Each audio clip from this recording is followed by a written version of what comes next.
amin pong pinakamamahal na tagapamahal ng pangkalahatan, kapatid na Eduardo V. Manalo, maging sa amin pong pangalawang tagapamahal ng pangkalahatan, kapatid na Angelo Iranio V. Manalo, at sa lahat po ng mga kapatid sa buong mundo, kami po na mga ministro at mga manggagawa, mga may tungkulin at mga kapatid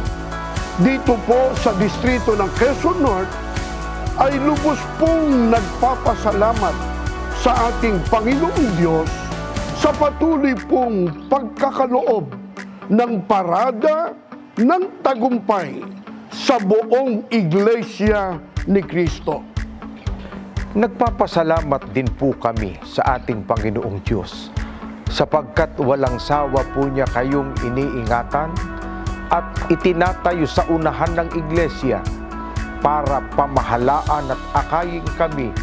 tungo sa pagtatamo ng pangakong kaligtasan at sa pagsapit po ng kaarawan ng Iglesia Mula po sa distrito ng Quezon North, mula po sa lokal ng Anawan, mula po dito sa lokal ng Karasumanga,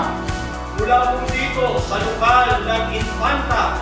mula po rito sa lokal ng Hubalig, mula po sa lokal ng Kiluluron, mula po dito sa lokal ng Kinalumbakan,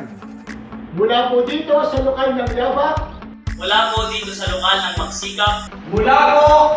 dito sa lokal ng Pulilio,